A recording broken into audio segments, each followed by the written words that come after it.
রাস্তার ধারে জমির কোণে ছোট্ট হয়ে ফুটে থাকে, কেউ লাগায় না, অযত্নে বাড়ে, তিতা স্বাদের গিমে শাকে।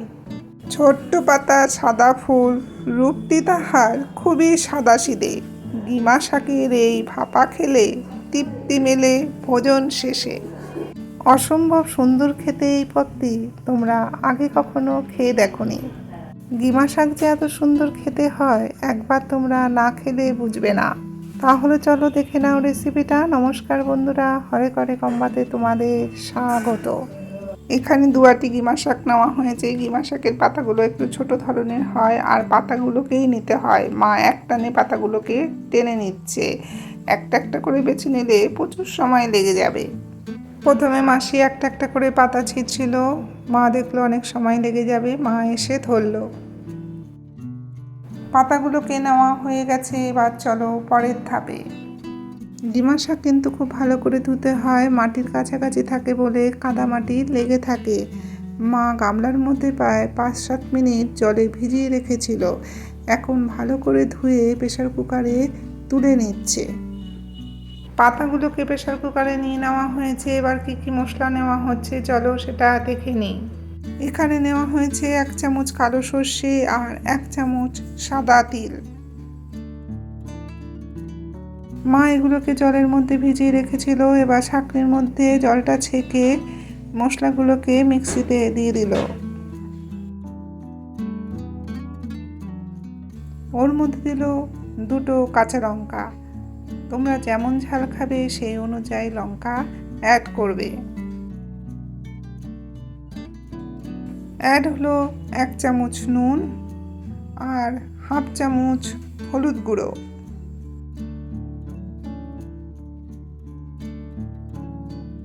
দিল সামান্য জল আর 1/2 চামচ চিনি। তোমরা যারা এতক্ষণ অবধি দেখে নিয়েছো ভুলে গেছো তো লাইক দিতে, লাইকটা দিয়ে দাও, আমার ভালো লাগবে। আমাদের পেস্ট কিন্তু রেডি।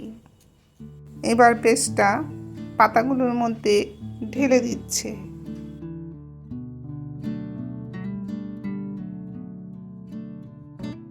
ঢেলে দেওয়ার পরে যেটুকুনি ছিল সেটা চামচ দিয়ে ভালো করে কাচিয়ে দিয়ে দেওয়া হলো। এবার মিক্সির ভেতরে যতটুকু লেগে আছে সামান্য জল দিয়ে ভালো করে গুলে নিয়ে সেই জলটা প্রেসার কুকারে ঢেলে দিল। এখানে কিন্তু আলাদা করে কোনো জল দেওয়া হবে না। এখানে সর্ষের তেলটাই কিন্তু ইউজ করতে হবে। দিল 4 চামচ সর্ষের তেল। গিমা শাক একটি অত্যন্ত পুষ্টিকর ও ভেষজ গুণসম্পন্ন তিতা স্বাদের শাক, যা হজম শক্তি বৃদ্ধি, কোষ্ঠকাঠিন্য দূর, রক্ত পরিষ্কার এবং ডায়াবেটিস নিয়ন্ত্রণে দারুণ কার্যকরী ভূমিকা গ্রহণ করে। তেল আর মশলাটার সহ পাতাটা খুব ভালো করে কিন্তু মেখে নিচ্ছে। মাখা হয়ে গেছে। এবার দিল আমার আবদারে আরেকটা কাঁচা লঙ্কা।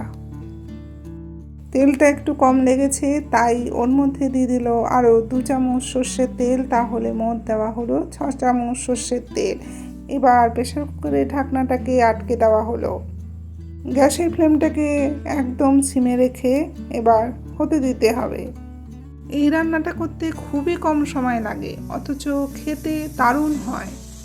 গিমা শাক ন্যাচারালি একটু তেতো ধরনের হয়, তবে এইভাবে রান্না করলে এর স্বাদটা এতটাই ভালো হয় যে তেতোটা মালুমই হয় না।